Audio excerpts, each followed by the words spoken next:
மறுபடியும் வெடித்து சிதறிய டிமோனா. இஸ்ரேலில் உள்ள மக்கள் மகிழ்ச்சியால் சிரித்து கொண்டாடுகிறார்கள். இஸ்ரேலுடைய ரோட்டம் இண்டஸ்ட்ரியல் என்ன ஆச்சு? மறுபுறம் ஹிஸ்புல்லா கிரியாட் ஷோம்னாவில் மிகப்பெரிய ஒரு தாக்குதல் நடத்தி இருக்கிறாங்க.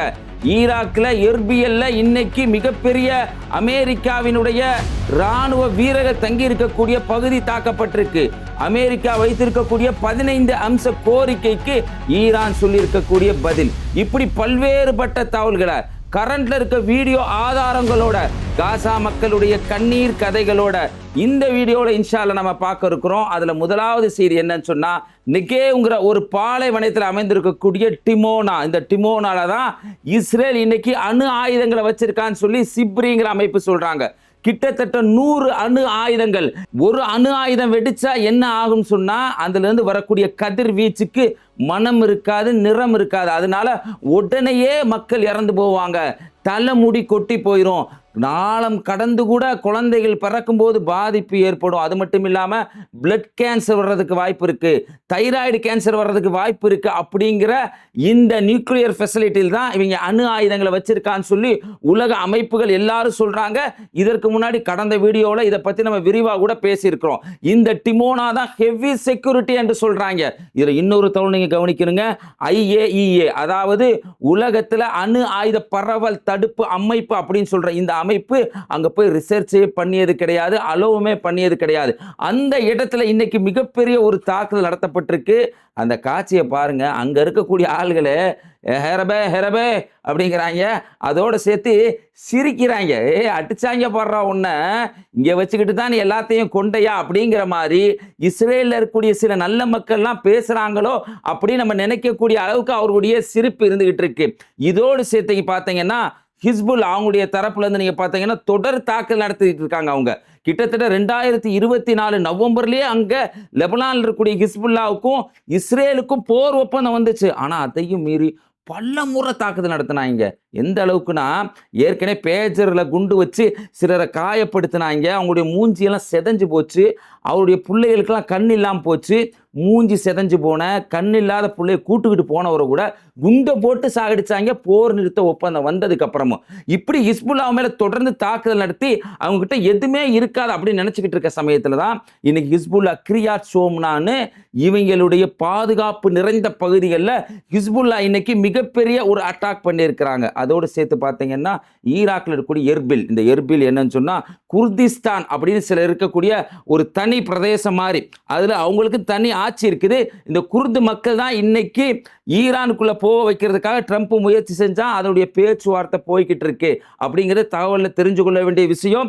இந்த எர்பில்ல பார்த்தீங்கன்னு சொன்னா அவங்க தங்கி இருக்கக்கூடிய, அதாவது அமெரிக்காவினுடைய ராணுவ வீரர் தங்கி இருக்கக்கூடிய அந்த பில்டிங்ல இன்னைக்கு அந்த ஷஹாதி 136 அப்படின்னு சொல்ற அந்த ட்ரோன் வச்சு இன்னைக்கு மிகப்பெரிய அளவுக்கு அடிச்சிருக்கிறாங்க. அடிச்சவன கொந்தளிச்சு போய் என்ன பண்றான்னு சொன்னா, அங்க இருக்கக்கூடிய ஈராக்கினுடைய படை தலைவர்கள் மீது ராணுவ தளத்தின் மீது இன்னைக்கு தாக்குதல் நடத்தியிருக்கான். அதுல கிட்டத்தட்ட 7 பேர் இறந்து போயிருக்கிறாங்க, 13 பேர் காயப்பட்டிருக்காங்க அப்படிங்கிற செய்தியும் கிடைக்குது. இது கடல இந்தியாவில் இருக்கக்கூடிய ஒரு பரம ஏழைங்க, பாவம், ரொம்ப ரொம்ப ஏழை.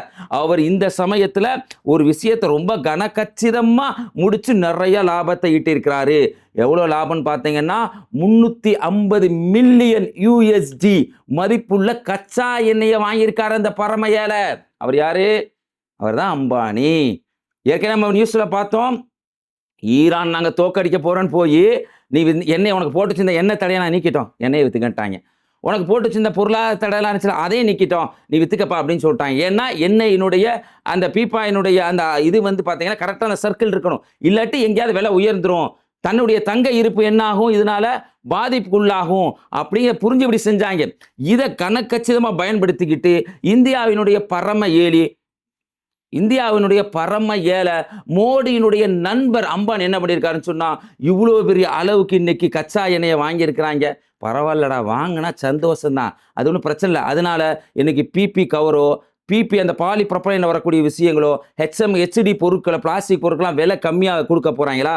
விலை மலிவா தருவாங்களான்னு கேட்டா அது இல்லை. அப்படிங்கிறதுனால தான் நம்ம இன்னைக்கு அதை எதிர்த்து பேச வேண்டிய நிலையில இருக்கிறோம். உங்களுக்கு 2 விதமான தகவல் வரலாம். என்னன்னு சொன்னா, ஈரான் ஒரு பக்கம் பேச்ச மறுக்குது. அதாவது ஈரான் நாங்க இந்த போர் நிறுத்த ஒப்பந்தத்துக்கு வரவே இல்லப்பா, உன்னை உறுதியா எதிர்க்கிறதுக்கு நாங்க தயாரா இருக்கிறோம் அப்படிங்கிற ஒரு நிலையும் வரும். இன்னொரு பக்கம் பேச்சுவார்த்தை போய்கிட்டு இருக்கு, அது துருக்கியும் பாகிஸ்தான் நடத்திக்கிட்டு இருக்காங்க அப்படிங்கிற 2 மாதிரியான பேச்சு நிலைகள் வரும். இதை வச்சு நீங்க ஒரு செய்தியை புரிஞ்சுக்கணும். அதாவது சுப்ரீம் லீடர், அப்புறம் சுப்ரீம் கவுன்சில், இதுல இருக்கக்கூடியவங்க எடுக்கிறதா முடிவு. அதான் ஐஆர்ஜிசி. அதுல பல அமைப்புகள், துணை அமைப்புகள் இருக்குது. இவங்க இந்த போருக்கு நாங்க முடியவே முடியாது, நிறுத்த மாட்டோம் அப்படின்னு சொல்லிக்கிட்டு இருக்காங்க. அதே சமயம் பசக்சியான், மசூத் பசக்சியான், அவர் வந்து பாத்தீங்கன்னு சொன்னா ஐஆர்ஜிசியுடைய முழுவதுமாக கட்டுப்பட்டு போகக்கூடிய ஒரு நபர் கிடையாது. அதனால ஐஆர்ஜிசியில் இருக்கக்கூடிய அவர்களோட எதிர்த்து சில கருத்துக்களை இன்னைக்கு மசூத் பசக்சியான் தெரிவிச்சுட்டு இருக்காரு. அப்பாஸ் அரக்சியா மூலியமாக சில பேச்சுவார்த்தைகள் போயிட்டு இருக்கு. பாசிட்டிவா வரக்கூடிய இந்த பேச்சுவார்த்தைகள்லாம் இந்த தரப்புல இருந்து இருக்கும். ஐஆர்ஜிசியினுடைய உறுதியான நிலைப்பாடா அவங்க எதுக்குறதா அவங்க உறுதியான தகவலை சொல்லிக்கிட்டு இருக்காங்க. இந்த உறுதியான நிலைப்பாடா ட்ரம்ப் என்ன சொன்னா, ஒரு 15 அம்ச கோரிக்கை வலியுறுத்துறாங்க. 15 அம்ச கோரிக்கை என்னன்னு பார்த்தீங்கன்னு சொன்னா, நியூக்ளியர் ப்ரோக்ராமை கட்டுப்படுத்தணும், அதே மிசில்ஸ் ப்ரோக்ராமை நீ கட்டுப்படுத்தணும், சாங்ஷன் பண்றதுல தடை நீக்கம் இருக்கும். அதாவது உங்களுக்கு நாங்க கட்டுப்பாடு போட்டு வச்சிருந்தோம்ல, அதில் வந்து நாங்கள் ரிலீஃப் தருவோம், கொஞ்ச நாள் ரிலீஃப் தருவோம் அப்படின்னு சொல்லிட்டு ஹர்முஸை வந்து நிரந்தரமாக திறக்கணும் அப்படிங்கிற ஒரு இதோடு சேர்த்து ஒரு 15 நிலைப்பாடை அவங்க சொன்னாங்க. சொன்னதுக்கு ஈரான் தரப்புல இருந்து சொன்னதை பாருங்க. அவங்க சொல்றாங்க என்னன்னா, இந்த சாங்ஷன் பண்றத எங்களுக்கு நீ போட்டிருக்கக்கூடிய கட்டுப்பாடு இருக்குல்ல, தடை இருக்குல்ல, அதை முழுவதுமா நீக்கணும். நியூக்ளியர் ப்ரோக்ராம் மீது கட்டுப்பாடு வேண்டாம். நியூக்ளியர் ப்ரோக்ராம் இருக்குல்ல, ஐஏஇஏ வந்து இஸ்ரேலுக்குள்ள போக மாட்டான், விசாரணை செய்ய மாட்டான். எங்களுக்கு மட்டும் ஏன்டா வரணும், எங்களுக்கு மட்டும் ஏன்டா விசாரணை செய்யணும், எங்களுக்கு நாங்கள் மட்டும் வச்சுக்கூடாதா? எல்லா நாடு வச்சிருக்கீங்களா, ரஷ்யா வச்சிருக்கீங்க, அமெரிக்கா வச்சிருக்கிறீங்க, வடகொரியா வச்சிருக்கிறான், எல்லாரும் வச்சிருக்காங்கல்ல, அப்போ எங்களுக்கு இந்த கட்டுப்பாடு ஏன் அப்படிங்கிற மாதிரி கேட்குறாங்க. அடுத்தபடியாக சொல்றாங்க, மிசில் ப்ரோக்ராம் டிஸ்கஷன் செய்யவே முடியாது. அதாவது இப்போ நாங்கள் வச்சிருக்காங்களா இல்லையா, ஃபத்தா வச்சிருக்காங்களா இல்லையா, கோரம் ஷோகர் வச்சிருக்காங்களா இல்லையா, இது மாதிரி மிசில்ஸை பற்றி நீ பேசவே கூடாது. அதுக்கப்புறம் இன்னொரு காரணம் சொல்றாங்க, வார் டேமேஜ் காம்ப்ரமேஷன், அதில் வந்து வார் டேமேஜ் ஆயிருக்கிறதுக்கு நீ பணம் கொடுக்கணும் அப்படின்னு சொல்றாங்க. அதே மாதிரி உன்னுடைய அமைப்புகள், யூஎஸ் உடைய பேஸ் வச்சிருக்கிறியா இல்லையா, நீ சவுதியில், கத்தாரில், பல்வேறு இடங்களை வச்சிருக்கியா இல்லையா, துருக்கியில் வச்சிருக்கியா இல்லையா, அதெல்லாம் நீ நீக்க வேண்டும். இதெல்லாம் இருந்தால் பேசலாம் அப்படிங்கிற ஒரு செய்தியை சொல்றாங்க. இதெல்லாம் என்ன அர்த்தம்னா, இது நடக்கிறதுக்கு வாய்ப்பு இல்லை ராஜா அப்படிங்கிற மாதிரியான ஒரு தகவலை சொல்லியிருக்காங்க. இதுக்கிடையில தான் நம்ம தெரிஞ்சுக்க வேண்டிய காசா மக்களுடைய கண்ணீர் கதைகளில் மிக முக்கியமான ஒரு சம்பவங்கள் ஒன்று என்னன்னா, இந்தியாவில் த Hindu Rajab, the voice of Hindu Rajab அப்படிங்கிற ஒரு படத்தை தடை செய்கிறாங்க. அது ஒரு டாக்குமெண்ட்ரி மாதிரிங்க. படம்னா இந்த விஜய் அஜித் மாதிரி நினச்சிக்கிறாருங்க, அந்த மாதிரி கிடையாது. அந்த விஷயம் என்னங்கிறத நீங்கள் தெரிஞ்சிங்கன்னா உண்மையிலேயே உங்களால் தாங்கவே முடியாது. அப்படிப்பட்ட ஒரு விஷயம் 29 ஜனவரி 2024 நடந்த ஒரு சம்பவம். தல் ஹவா அப்படிங்கிற ஒரு பகுதி, கசால ஒரு பகுதி. அந்த பகுதியில் 6 வயசு மதிக்கத்தக்க ஹிந்துன்னு ஒரு குழந்தை, லயான் 15 வயசு, லயானுடைய அத்தா அம்மா, அதோடு சேர்ந்து ஒரு 3 குழந்தைங்க காரில் போகிறாங்க. போகிற சமயத்தில் பீரங்கி குண்டை வச்சு சுடுறான். சுடுறப்ப எவ்வளோ அடினா கிட்டத்தட்ட ஒரு 42 அடி தாங்க, அவ்வளோ ஷார்ட்டில் வச்சு சுடுறான். சுடுறப்ப அங்கே உள்ளே இருந்த அந்த லயான் முதல்ல பேசுகிறாங்க. அந்த 15 வயசு மதிக்கத்தக்க லயான் சொல்கிறாங்க, ஃபோன் பண்ணி தனக்கு ஹெல்ப்புக்காக ரெட் கிரசன்ட் இருந்து ஆளுகளை கூப்பிட்றாங்க, இவங்களை காப்பாற்றுங்க, ஆம்புலன்ஸ் சர்வீஸை கூப்பிட்றாங்க. கூப்பிடும்போது வாங்க வாங்கன்னு சொல்லிக்கிட்டே இருக்காங்க. உடனே ஷூட் பண்ணுறாங்க அவன் கன்னில். அப்படியே அந்த குழந்தை, அந்த 15 வயசு குழந்தை இறந்து போகிற அந்த சத்தம் அப்படியே ஆடியோவாக பதிவாகுது. அதுக்கப்புறம் பார்த்தீங்கன்னா அதில் இருந்த பல பேர் எல்லாரும் சுடப்படுறாங்க. ஹிந்து ரஜபனுடைய மாமா, அத்தை, லயானு, கூட இருந்த இன்னொரு 3 குழந்தை, எல்லாரும் சேர்த்து ஆக மொத்தம் 7 பேர் அந்த இடத்துல சுட்டு கொல்லப்படுறாங்க. ரொம்ப நெருக்கமாக வச்சு. முதல்ல ஏன் இதை என்ன சொன்னாங்கன்னா, தூரமாக இருந்துச்சு, எங்களுக்கு தெரியவே தெரியாது, பக்கத்துலனா தெரியவே தெரியாது அப்படின்னு இஸ்ரேல் பச்சையாக போய் சொன்னாங்க. இந்த குழந்தை ஹிந்து ரஜப் என்ன பண்ணுதுன்னா, ஃபோன் கீழே விழுகுது. அந்த ஃபோனை எடுத்து ரெட் கிரசண்ட்டுக்கு ஃபோன் பண்ணி அந்த குழந்தை பேசுது, செய்யாரா, நான் வந்து இதில் இருக்கேன், காரில் இருக்கேன், எங்களை காப்பாற்றுங்க, எனக்கு பயமாக இருக்குன்னு அந்த குழந்தை பேசுது. அங்கே இருக்கக்கூடிய PRSCS அந்த பாதுகாப்பு அமைப்பு, ஆம்புலன்ஸ் சர்வீஸினுடைய ஒரு அமைப்பு, அவங்க என்ன பண்ணுறாங்கன்னா அந்த குழந்தைக்கு அட்வைஸ் பண்ணுறாங்க, ஆறுதல் சொல்கிறாங்க, குர்ஆனுடைய வசனங்களை சில விஷயங்களை சொல்லிக் கொடுக்குறாங்க, இதை ஓதுமா அப்படின்னு சொல்லிக்கிட்டே இருக்கிறாங்க. இதுக்கெல்லாம் அவங்களுடைய தாய் ஹமாடா அந்த குழந்தையுடைய லைனுக்கு போகிறாங்க. அந்த குழந்தைய வந்து ஹமாடாவுடைய நம்பரை தெரிஞ்சும் ஃபோன் பண்ணுது அந்த குழந்தை. இல்லை ஹமாடா அந்த லைனுக்கு அந்த குழந்தைக்கு போகிறாங்க. 2 வித மாதிரி செய்தி வருது. அம்மாடா வந்து தன்னுடைய குழந்தை 6 வயசு குழந்தைகிட்ட பேசுகிறாங்க. கிட்டத்தட்ட இந்த குழந்தை 3 மணி நேரம் அந்த குழந்தை ஃபோனை வந்து பேசியிருக்கு.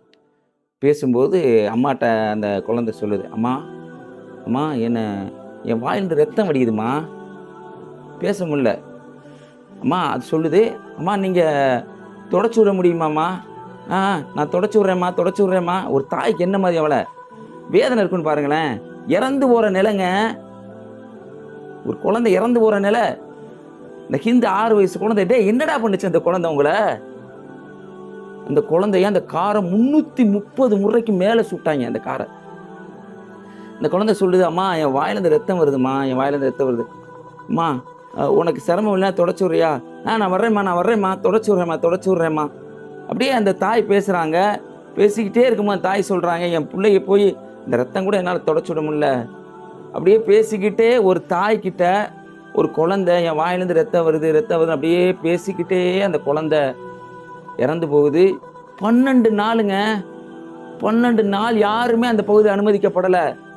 காப்பாற்ற போன அந்த ரெட் கிராஸ் ஆம்புலன்ஸ் சர்வீஸினுடைய அகமது யூசுஃப் அப்படின்னு 2 பேரை கொல்றாங்க. அவங்க கொண்டு மொத்தம் 9 பேருடைய அந்த சடலங்கள் கிடக்குது, யாருமே உள்ள அனுமதிக்கலை. 12 நாள் கழிச்சு பிப்ரவரி 10-11 வாக்கில் அங்கே போய் பார்க்குறாங்க. அந்த குழந்தை அழுகிய நிலையில் இருந்துச்சு. இதை ஒரு படமாக எடுக்கப்படுதுங்க.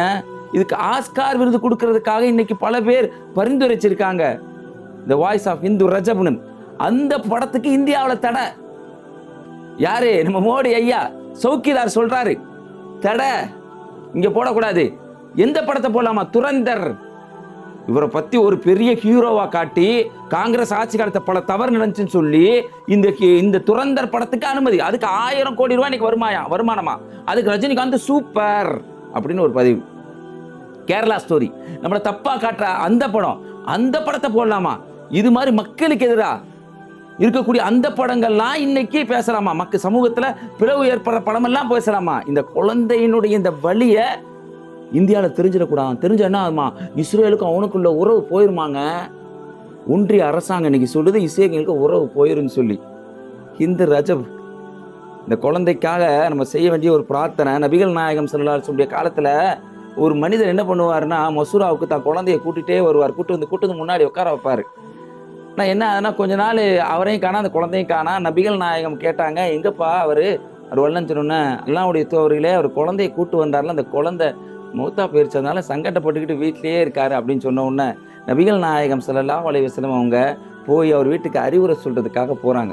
போய் அவரை பார்த்து சொல்கிறாங்க, அப்பா வருத்தப்படாத, இந்த குழந்தை நாளைக்கு நீ சொர்க்கத்துக்கு போகும்போது அதோடைய கதவை திறந்துக்கிட்டு உன்னை அழைக்கும்ப்பா, அந்த நிலைக்கு அல்லாஹ் உன்னை வைப்பான் அப்படின்னு சொன்னோன்னே அவர் ரொம்ப சந்தோஷப்பட்டார்.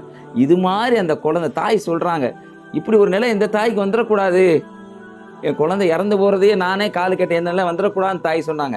ஹமாடா அவர்களுக்கும் ஹிந்து ரஜப் ஹமாடாக்கு இப்படிப்பட்ட ஒரு நிலையில் அந்த தாயும் பிள்ளையும் மறுமை நாளில் ஒன்றா இருக்கிற ஒரு பாக்கியத்தை இறைவன் கொடுக்கணும் அப்படின்னு நீங்கள் துவா செய்யுங்க. இது மாதிரி கண்ணீர் கதைகளோடு சேர்த்து உண்மை வரலாறுகளை தகுந்த ஆதாரங்களோடு அறிந்து கொள்வதற்காக நம்ம பேட்டை டிவியை சப்ஸ்கிரைப் செய்யுங்க. இந்த செய்தியை பற்றி உங்களுடைய கமெண்ட்டை கருத்தில் பதிவு செய்யுங்க. மறந்துடாமல் இந்த வீடியோ உங்கள் நண்பருக்கு ஷேர் செய்யுங்க. அஸ்ஸலாமு அலைக்கும்.